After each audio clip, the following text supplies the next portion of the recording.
నమస్కారం. మేము చేస్తున్న ఫస్ట్ ఆఫ్ ఆల్ ఏంటి అంటే డిఎస్సి నోటిఫికేషన్ కోసం మేము పోరాడుతున్నాం. డిఎస్సి ఓన్లీ డిఎస్సి కోసము, మోడల్ స్కూల్ కోసము, గురుకుల కోసము జస్ట్ ఇండివిజువల్ గా పోరాడుతున్నాము. ఇక్కడ ఎటువంటి రాజకీయ నాయకులు లేరు, ఎటువంటి press meet, only press meet పెట్టుకొని మేము మాట్లాడుతున్నాము అంటే మా సొంత ఓన్ టాలెంట్ తో, ఓన్ మనీతో మేము చేస్తున్నాం. కాబట్టి మేము ప్రభుత్వాన్ని ఒక్కటే కోరుతున్నాము, ఏంటి అంటే మాకు డిఎస్సి నోటిఫికేషన్స్ కావాలి అంతే. టెట్లు ఎన్ని రాయాలి? స్కూల్ పిల్లల కన్నా ఇంక్రిమెంట్ ఉంది కానీ మాకు లేదా? టెట్లునే రాసుకుంటూ కూర్చోవాలా? మేము ఎన్నిగానే రాయాలి? టెట్ డిఎస్సికి ప్రిపేర్ అవుతున్న మాకు ఊర్లోకి వెళ్తే గౌరవం లేదు. ఎంతగానో మంది చదువుతారమ్మా మీరు? ఇంకా చదివేనా మీకు? ఎంత చదువుతారు? ఇంకా రారా జాబు?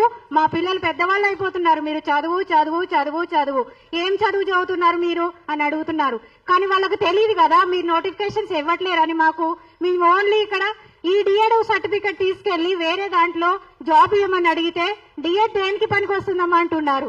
మేము ఒక స్టూడెంట్ ని మాకు ఇచ్చి చూడండి, మేము ఎంత డెవలప్ చేస్తామనేది యాజ్ ఏ పేరెంట్ తర్వాత మేము మెయిన్. పేరెంట్ తర్వాత మేము టీచర్ గా పిల్లలని ఎంత తీర్చిదిద్దగలమో I will prove it myself. మీరు ప్రతి ఒక్కరు మమ్మల్ని అర్థం చేసుకోండి. సరే ఎన్ని పోస్టులు ఉన్నాయి, ఎంత ఉన్నాయి, ఏమున్నాయి అనేది మేము మీకు స్పెషల్ గా చెప్పాల్సిన అవసరం లేదు. మేము చెప్పాల్సిన అవసరం ఏంటి సార్? మీకు ఎడ్యుకేషన్ మినిస్టర్లు ఉన్నారు, అందరూ ఉన్నారు, మీరు కనుక్కోండి ఎన్ని ఖాళీలు ఉన్నాయి, ఎంత ఉంది, ఏంటి, ఎవరిని, స్టూడెంట్ ని ఎట్లా బాగుపరచాలి, నిరుద్యోగిని ఏం చేస్తే బాగుపడతారు సార్? నిరుద్యోగులకు అవకాశం ఇవ్వరా సార్? ఎప్పుడు తొక్కి పెడుతూనే ఉంటారా మీరు? తొక్కకండి సార్, దయచేసి మమ్మల్ని లేపండి సార్, లేపండి, దయచేసి అర్థం చేసుకోండి సార్. ఇక్కడ ఉన్న వాళ్ళు అందరూ ఎంత మనోవేదన పడుతున్నారో మీకు తెలీదు. ఎంత ఘనంగా అంటే సాయిబాబా టెంపుల్లో తింటున్నారు సార్, తిని అక్కడ లైన్ లో నించొని తింటున్నారు సార్. వాళ్ళు అసలు కడుపు నిండా అన్నం తినకుండా చేతిలో బుక్కులు పట్టుకొని కళ్ళల్లో వాటర్ చిమ్ముకుంటూ మేము చదువుకుంటున్నాం సార్. అర్థం చేసుకోండి సార్, మమ్మల్ని అర్థం చేసుకోండి. మాకు డిఎస్సి నోటిఫికేషన్ వెంటనే విడుదల చేయండి సార్. మీరు పెట్టగానే ఇస్తారనే హోప్స్ మాకు లేవు సార్. మమ్మల్ని ఇక్కడ ఎందుకు నిలబెడుతున్నారు సార్ మీరు? మాకు ఈ హక్కు లేదా సార్? చదువుకునే హక్కు లేదా? నిరుద్యోగి హక్కు లేదా? పేదవాడికి హక్కు లేదా? చదువుకునే హక్కు లేదా సార్? లేదా అని ఒక్క మాట చెప్పండి. మేము గ్రూప్స్ వైపు వెళ్ళలేం సార్. మేము అంత బడ్జెట్ ఉన్న ఫ్యామిలీ కాదు మాది. సో మీరు అర్థం చేసుకొని మాకు కనీసం మా పిల్లలకి మేము ఎడ్యుకేటర్స్, మేము టీచర్స్, మేము కష్టపడి చదివాము, మేము చెప్పుకోగలము అని మా పిల్లలు మేము మోటివేట్ గా ఉండటానికి మాకు సహాయం చేయండి సార్. మా అమ్మ నాన్న వాళ్ళు పేదవాళ్ళుగా ఉండి రైతులుగానే మిగిలిపోయారు. మమ్మల్ని కూడా ఆ పరిస్థితి తీసుకురాకండి సార్. మీరు దయచేసి అర్థం చేసుకోండి సార్. నేను ఏ గవర్నమెంట్ కి చెప్పట్లేదు సార్, ఏ గవర్నమెంట్ అయినా దయచేసి నిరుద్యోగిని బాగుపరచండి సార్. దయచేసి అర్థం చేసుకోండి సార్. ఇక్కడ ఉన్న ప్రతి ఒక్కరు సార్ ఎంత మనోవేదన పడుతున్నారో అర్థం చేసుకోండి సార్. అందరూ తినలేక పొట్ట చేత పట్టుకొని, బుక్స్ చేత పట్టుకొని, కన్నీళ్లతో, మనోవేదనతో బతుకుతున్నారు సార్. అర్థం చేసుకోండి సార్, మమ్మల్ని అర్థం చేసుకొని మాకు నోటిఫికేషన్ జారీ చేయండి సార్. ప్లీజ్ సార్, మేము అర్థం చేసుకుంటారని మేము అనుకుంటున్నాం సార్.